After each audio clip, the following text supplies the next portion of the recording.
G'day. Thought we'd just check in for everything that's happening with Israel at the moment. As we all know, I just want to give my thoughts in as far as with Israel attacking Iran, just to give my insights, because remember what this channel's about. It's building a strong Israel and Jewish people, and not that I'm doing anything, because Israel is building a strong Israel themselves by taking action against the enemies of Israel, and for that matter the USA and the West. So if we just go back just to recap on who is Iran and how do they fit into this whole picture of the attack on Israel. Iran is often been referred to as the head of the octopus, which then fights through their proxies, being obviously Hamas, Hezbollah, the Houthis, and just causes ultimate chaos in the Middle East, and then also in America and the Western world as well. Has obviously touched South Africa as well, because we've got some insights where they would have financed some of the debt needed for keeping the lights on here in South Africa, but that's for another podcast as well, or another update. Okay, so Iran now, they were warned against getting close to manufacturing an atomic weapon. They were had enrichment facilities for uranium, and the whole question there is, the only reason why a country wants to enrich uranium is to produce an atomic weapon. Okay, because uranium can be purchased to an enrichment value that can be used for whatever it needs to be used outside of the atomic weaponry. Okay, for medical use, or use with, even going as far as for power utilizations, so that you can purchase, you don't need to enrich it yourself. So they had enrichment facilities, so we all knew, even though they would pull the wool over those that don't use their own brains to just work out exactly what's actually happening, to say that they were not enriching for weaponry. So the United States, Donald Trump gave 60 days for them to come to the table to negotiate around whatever that would have been, and they didn't do that. Yesterday was 61 days, and Israel has said time and time again that they will not allow Iran to get to the place where they can actually manufacture these weapons, because they will cause even more havoc in the world. So what I want to do is, let's just go to the statements that Prime Minister Benjamin Netanyahu gave, and then I'm going to give my comments after that. The proud people of Iran. We're in the midst of one of the Okay, let me just get the sound working correctly. Let's just get that going. But in the meantime, yes, there is so much happening around this. It was something that I believe, should have happened a while ago, because Iran has just been so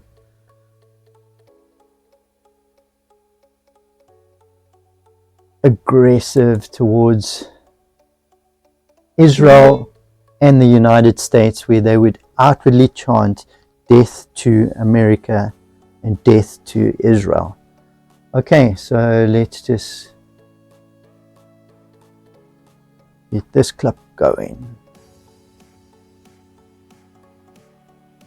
One of the greatest military operations in history, Operation Rising Lion. The Islamic regime, which has oppressed you for nearly 50 years, threatens to destroy my country, the State of Israel. The objective of Israel's military operation is to remove this threat, both the nuclear threat and the ballistic missile threat to Israel. And as we achieve our objectives, we're also clearing the path for you to achieve your objective, which is freedom. In the past 24 hours, we've taken out top military commanders, senior nuclear scientists, the Islamic regime's most significant enrichment facility, and a large portion of its ballistic missile arsenal. More is on the way. The regime doesn't know what hit them. They don't know what will hit them. The nation of Iran and the nation of Israel have been true friends since the days of Cyrus the Great. The time has come for you to unite around your flag and your historic legacy by standing up for your freedom from an evil and oppressive regime. It has never been weaker. This is your opportunity to stand up. Let your voices be heard. Woman, life, freedom. Zan, Zandegi, Azadi. As I said yesterday and many times before, Israel's fight is not with you. It's not with you, the brave people of Iran, whom we respect and admire. Our fight is with our common enemy, a murderous regime that both oppresses you and impoverishes you. Brave people of Iran, your light will defeat the darkness. I am with you. The people of Israel are with you. Okay, so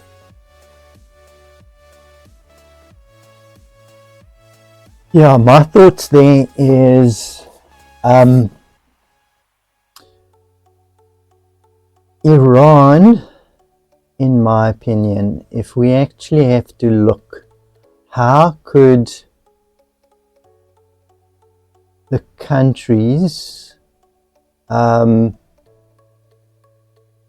allow Iran to actually have got to this stage? Okay, putting pressure on Israel constantly to say, don't do anything with Iran, don't cause any type of rift within the Middle East, because Iran is going to act aggressively. But now we can look to see what the world, in the current state of what the world is now, okay? The sheer mayhem that they've created in the Middle East, starting with October 7th, with getting Hamas to the place where they got to be able to launch that attack.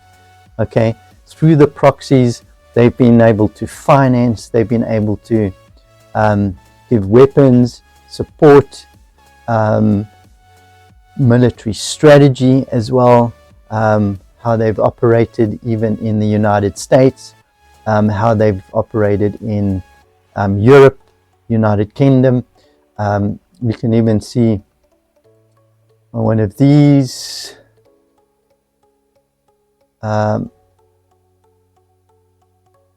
protests that's happening in London. It says, look at all of that support that is there. Palestine Solidarity Campaign. Obviously, it's standing behind what is happening with Iran as well. So in my mind, just to see the death and destruction, so just to explain a little bit about even what the ideology is, okay? The ideology is linked into Islam, okay? Their thoughts and beliefs is they are living for the afterlife or for heaven and what the rewards they will get. So anything that they do on earth now to advance Islam and to do everything in the name of Allah, okay, and it's all to bring death and destruction, okay, to bring fear into the whole of mankind, to be able to then say, we need to follow this God that they are actually now presenting to us, okay. That's what they live for. They live for the year after. They don't live for now. They don't live for life now, okay, which is something that Judaism focuses on now, to actually what we can do now on earth, what God has called us to do, okay. Adhere to the 10 Commandments is one of them. To care for your family, to care for your fellow man, to do charity, to do good deeds, to do all of those things, okay? And it's to influence people to come to the realization of who the God of Abraham, Isaac, and Jacob is, okay? To serve that one God. Where Islam, that the Iranian regime is backing, is Allah, okay? And how to advance that ideology by taking out anyone that doesn't want to follow that, okay, by death and destruction, so that they can get their reward. And that's what drives them. That is what is so shocking and sad. These people live in total fear if they don't follow that type of ideology, because they can get tortured, they can get put to death, the women are raped, the men are tortured, and that's how they grow up. That's the environment that they grow up. So their whole life view is something of just death and destruction if they don't follow what Allah is. And everything that they do is self-sacrifice for the year after. Okay? The women will have children, and their children can be martyred, and that is celebrated.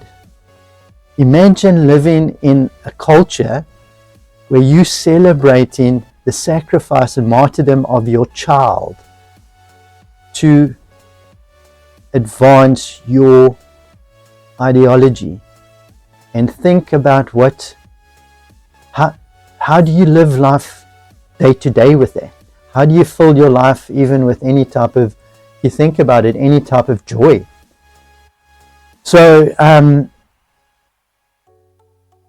my view is, I just look at it and think, how did they get to this stage? If you go back to the Obama administration in the United States, where he started backing it, he started making the inroads and moving away from Israel as well, giving them the opportunity to be able to start upscaling to a place where they can actually start thinking that that's the place that they need to be, in a position of strength, having an atomic weapon. The only thing is, a country with the people, with the ideology that will use that weapon for the destruction of humankind, because they would be thinking that they're doing it in service to their God to advance their ideology. So my thoughts and my prayers are definitely with Israel, because they're doing it not only for us, but they're doing it for the safety of the Western world, in my opinion. Okay? We need to stand with Israel. We need to stand with them. We need to pray for them. We need to support them. We need to get on a plane and go visit Israel, even during this time. Okay? To just show that our support is with them, and then also just to show the countries that are still trying to take Israel down and still trying to take the West down, that we are in support of them. We need to get there and just show support, show our support in sending out messages, and just doing whatever we can to actually stand with them. So that's my thoughts for this, and praying for Israel and for the total destruction of any ability for the Iranian regime to have a nuclear weapon, so that it cannot be used against Israel and any other country that does not want to follow their ideology. Take out that option from them, and don't plant it into the minds of any movement or ideology that thinks that that's an option that they can use to advance their ideology and their influence on the world. So, Israel, we stand with you and pray for a total victory, and know that God is with you. As we all know, the Bible actually says Israel and the Jewish people are the apple of God's eye. Fight against them, you're fighting against God. Okay? And He will be there to defend as well. So my prayers is with Israel. And over and out. See you on the next one.